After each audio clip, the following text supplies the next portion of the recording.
Somos da CarbonFi, o podcast da Carbon Business School, a escola de negócios do mercado de crédito de carbono e finanças regenerativas. Sejam muito bem-vindos. Hoje a gente preparou uma análise que, vai um pouco na contramão do que todo mundo está discutindo. É verdade. Vamos deixar de lado, por um momento, as ações de tecnologia, as startups, para focar numa gigante industrial, uma empresa centenária que, silenciosamente se tornou a espinha dorsal da revolução da inteligência artificial. Estamos falando da Caterpillar, a famosa CAT. E a tese que os nossos materiais trazem hoje é bem provocadora. Bastante. Basicamente, ela diz que se um investidor, ou mesmo um executivo, ainda vê a Caterpillar só como uma empresa de construção e mineração, essa pessoa está com uma visão de, no mínimo, 5 anos atrás. Pelo menos. E a afirmação central é que a CAT se tornou a fiadora energética da IA. É uma afirmação muito forte, né? É muito forte. Porque, tradicionalmente, a gente pensa na Caterpillar e a imagem que vem à cabeça é, um trator amarelo numa obra. Exato. Não um servidor piscando num data center. O que conecta esses dois mundos de forma tão... Visceral, certo. Vamos destrinchar essa história, porque os números contam tudo. Se a gente olhar o balanço recente da Caterpillar, o segmento que todo mundo acompanha, que é o de construção, está patinando. Ele é cíclico, né?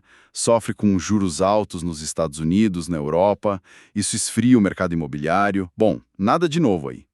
A surpresa, o que fez a empresa superar todas as projeções de Wall Street, veio de outro lugar. De onde exatamente? Do segmento de Energy and Transportation. Foi uma explosão de resultados. Nossa. E é aí que a história começa a ficar realmente interessante.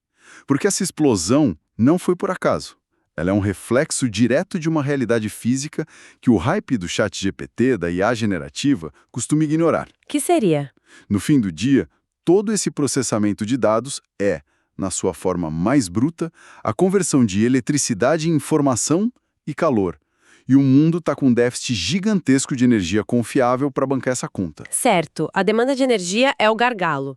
Mas, para ser justa, essa não é uma tese exatamente nova, né? Sempre se falou que data centers consomem muita energia. O que mudou agora para fazer a Caterpillar de todas as empresas a protagonista dessa história? Ótima pergunta.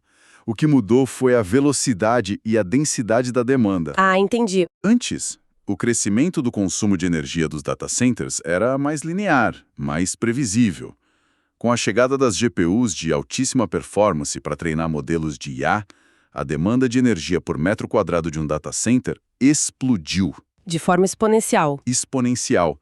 E a rede elétrica pública, que foi planejada para um crescimento lento, ela simplesmente não consegue acompanhar. É uma ruptura, não é uma evolução. E é aí que entra o conceito-chave que estrutura toda essa análise. A Shadow Grid, a rede de energia paralela. Uma rede paralela, construída por quem? Pelas próprias Big Techs. Pensa no dilema da Microsoft, do Google, da Amazon. Eles estão investindo centenas de bilhões de dólares para construir novos data centers. O problema é que em locais cruciais, tipo Texas, Califórnia ou Virgínia, a rede elétrica pública está no limite. Não tem mais capacidade. Peraí, deixa eu ver se eu entendi a dimensão disso. Você está dizendo que a fila para conseguir ligar um data center gigante na tomada pode levar 5 anos? De 3 a 5 anos. É uma eternidade na corrida da IA. É quase como inventar um carro de Fórmula 1 e descobrir que não tem pista para correr. A analogia é exatamente essa. A tecnologia está pronta, o investimento está na mesa, mas falta infraestrutura básica, sabe? Nossa. Imagina o seguinte, você compra o ingresso mais caro para o show do ano, mas descobre que a rua de acesso ao estádio só vai ficar pronta daqui a 3 anos. É o drama das Big Techs. E qual a solução pragmática, então? Se a montanha não vai a Maomé, você constrói sua própria montanha. Elas estão construindo usinas de energia dedicadas, ao lado dos data centers, e a principal fornecedora dos motores e turbinas para essa geração behind the meter, ou seja, atrás do medidor da concessionária. É a Caterpillar. É a Caterpillar. Isso muda completamente o papel dos geradores. Eu sempre pensei neles como um STEP, um seguro para caso de apagão. E eles eram exatamente isso. A engenharia de um data center Tier 3 ou 4 exige 99,999% de disponibilidade. Ele não pode parar. Certo. Então, tradicionalmente, Os grupos geradores da Caterpillar, os gensets, ficavam lá, parados, 99% do tempo. Era um seguro caríssimo que você rezava para nunca usar. Uhum. Hoje, o papel deles se inverteu. Eles não são mais o plano B. Em muitos casos, eles são o plano A. Eles operam em regimes que a gente chama de Prime Power ou Peak Shaving. E qual a diferença na prática entre esses dois regimes? Prime Power é quando o gerador da Caterpillar se torna a fonte principal de energia, rodando 24/7, porque a rede pública ou não é confiável ou não tem capacidade. Entendi. A rede vira o backup. Exato. Já o Peak Shaving é um pouco diferente. O data center até está conectado à rede, mas em horários de pico, tipo 2 da tarde todo dia, a demanda das GPUs é tão brutal que a rede não aguenta. E aí entram os geradores. Nesse momento, os geradores da CAT entram em ação para aparar o pico de consumo, garantindo que a operação não caia. Nos dois casos, eles deixaram de ser um step para se tornarem um motor titular no jogo. A Caterpillar não vende mais um seguro, ela vende a energia base que viabiliza a IA. Tudo isso é fascinante, sim, do ponto de vista de engenharia e negócio, mas a minha cabeça já está gritando uma palavra. ESG. Com certeza. Como uma frota de novos geradores a diesel e gás natural se encaixa no mundo que quer ser net zero?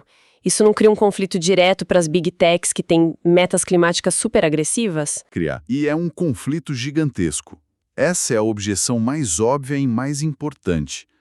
E a resposta que a Caterpillar construiu para isso está no que podemos chamar de pragmatismo executivo.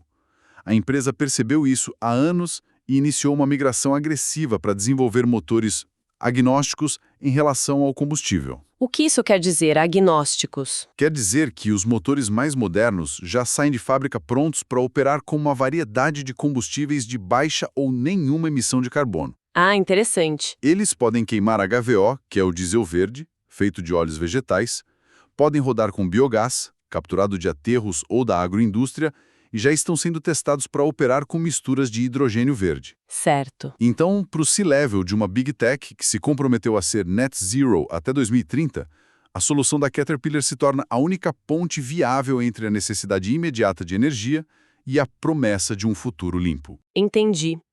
Então, na prática, eles podem instalar o gerador hoje, rodar com gás natural ou até diesel se for a única opção, mas já com um plano de migrar para biometano ou hidrogênio assim que a oferta desses combustíveis estiver disponível na região. Precisamente. Usar um motor da CAT com combustível renovável é a única forma de manter o data center operando hoje sem rasgar completamente os compromissos climáticos. Enquanto outras tecnologias não chegam. Exato.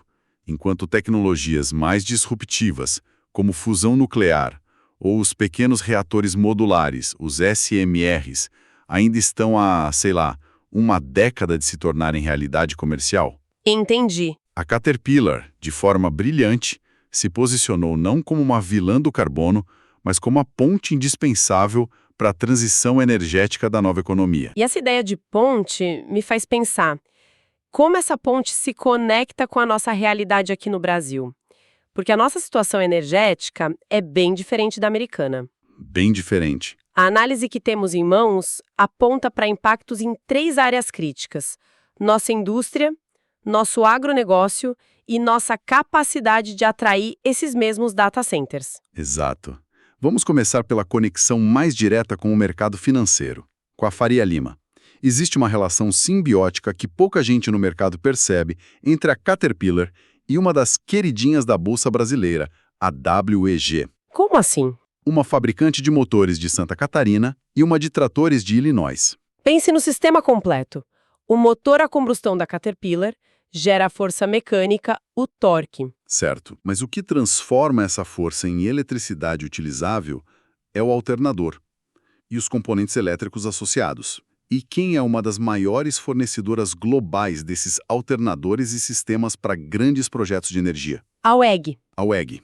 Eles são parceiros em incontáveis projetos. Então, o que você está dizendo é que um aumento nas vendas da divisão Energy and Transportation da Caterpillar é um indicador antecedente, quase um spoiler da receita futura da WEG? É um ótimo leading indicator. A Faria Lima precisa olhar para o balanço divulgado em Peoria, Illinois, para entender o que vai acontecer com a WEG alguns trimestres depois. É uma conexão fortíssima. São as pás e as picaretas da mesma corrida do ouro da IA. Mas se essa é a oportunidade, há também um alerta importante, especialmente para o nosso agronegócio e mineração.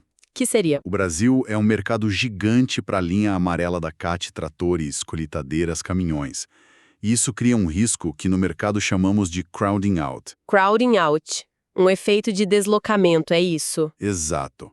A demanda por geradores para data centers é tão gigante e tão lucrativa com clientes como Google e Amazon, dispostos a pagar qualquer preço, que a Caterpillar pode acabar expulsando ou deixando em segundo plano os pedidos de outros setores. Entendi. Na prática, o produtor rural no Mato Grosso que precisa de um gerador para secar grãos, ou a mineradora em Carajás, que opera numa área remota, de repente se vêem competindo pela mesma capacidade de produção da fábrica com os clientes mais ricos do planeta. E isso significa o quê para eles? Inevitavelmente, significa prazos de entrega mais longos e preços mais altos para os ativos industriais aqui no Brasil. É um gargalo na cadeia de suprimentos que afeta diretamente o custo de produção brasileiro.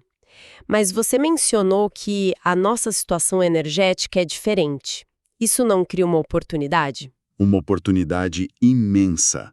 É aqui que o jogo vira a nosso favor. Como? Nos Estados Unidos, a Caterpillar está construindo a Shadow Grid porque a matriz energética deles é mais suja e a rede está saturada.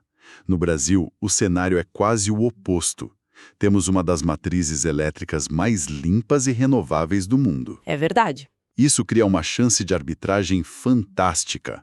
O custo reputacional e financeiro para uma Big Tech sujar a matriz lá fora é altíssimo. Aqui, a base já é limpa.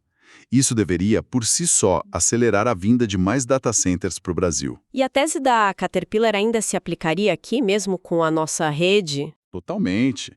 Porque mesmo com a matriz limpa, nossa rede não é 100% infalível, especialmente em áreas mais afastadas dos grandes centros. E é aqui que a tese se cruza de forma espetacular com a nossa vocação para o agronegócio, com o biogás, com o que os materiais chamam de pré-sal caipira. O pré-sal caipira, o biometano. O biometano gerado a partir de resíduos da cana-de-açúcar, do milho, da pecuária. Pense em empresas como Raízen, JBS, que já estão investindo pesado nisso. Desenhe para nós o cenário ideal, então. O que seria o santo graal dessa combinação? O Santo Graal é um data center da Microsoft ou do Google instalado, sei lá, no interior de São Paulo ou do Paraná. Certo. Ele estaria conectado à rede hidrelétrica limpa da Eletrobras, que seria sua fonte principal. Mas todo o sistema de redundância e geração para picos de demanda seria feito por motores Caterpillar de última geração, alimentados por biometano produzido na usina de cana ou no frigorífico vizinho. Nossa, isso seria uma revolução. Estaríamos, na prática, exportando energia limpa na forma de processamento de dados. Exatamente. O data center se tornaria um produto de exportação de altíssimo valor agregado, ancorado na nossa maior vocação, que é o agro. É a união perfeita entre a Faria Lima e o campo. Você teria segurança energética, redundância, uma pegada de carbono negativa e ainda geraria uma nova fonte de renda para o agronegócio. É a economia circular na sua forma mais sofisticada. E essa lógica não se aplica só às Big Techs, certo? Quais são as lições aqui para os executivos de outros setores que nos ouvem? A lição é que o modelo das Big Techs será copiado por toda a indústria. A abertura do mercado livre de energia no Brasil para consumidores de média e baixa tensão vai destravar uma demanda gigantesca por microgrids industriais. O dono de uma fábrica cansado da volatilidade da conta de luz e do risco de apagões vai olhar para o que o Google está fazendo e pensar: eu também posso ter minha própria geração de energia. A mensagem estratégica, então, é que energia deixou de ser uma utility, uma simples conta a pagar no fim do mês. Exato. Energia se tornou um ativo estratégico, um pilar de business continuity, da continuidade do negócio. Se a Caterpillar, que é o grande termômetro da atividade industrial do planeta, está apostando todas as fichas nisso, é um sinal que o C-Level no Brasil não pode ignorar. E para o investidor, a lição é sobre asset allocation, sobre como montar a carteira. A tese de investimento em IA não precisa ser só comprar ações da Nvidia ou da Microsoft, que já estão com múltiplos estratosféricos. Certo. Uma forma mais inteligente, com uma margem de segurança maior, pode ser investir na infraestrutura que permite que a IA exista. Ou seja, olhar para as pás e picaretas da corrida do ouro. Exatamente. Isso inclui a própria Caterpillar, inclui a WEG, inclui empresas de transmissão de energia que reforçam o grid, como ISA-CTEP e Alupar, e inclui os futuros grandes produtores de biometano. E a vantagem? A grande vantagem é que os múltiplos dessas empresas industriais e de infraestrutura são muito mais descontados que os das empresas de tecnologia. Oferecem uma oportunidade de investimento de valor, com um perfil de risco e retorno completamente diferente. Perfeito. Para sintetizar nossa análise, então, a Caterpillar surpreendeu o mercado porque entendeu antes de todo mundo uma verdade fundamental. No século XXI, os dados podem até ser um novo petróleo, mas a eletricidade confiável é o novo oxigênio. É o novo oxigênio. E sem o pulmão de ferro dos geradores industriais, a inteligência artificial simplesmente morre asfixiada. O que nos deixa com um pensamento final para reflexão. O que vemos hoje, no fundo, é uma análise definitiva de como a velha economia, com suas máquinas pesadas, sua engenharia de chão de fábrica, sua infraestrutura física, não está sendo substituída. Pelo contrário, ela está resgatando e viabilizando o futuro da nova economia. E para mais conteúdo sobre o mercado de crédito de carbono, siga a Carbonfy para se manter sempre atualizado.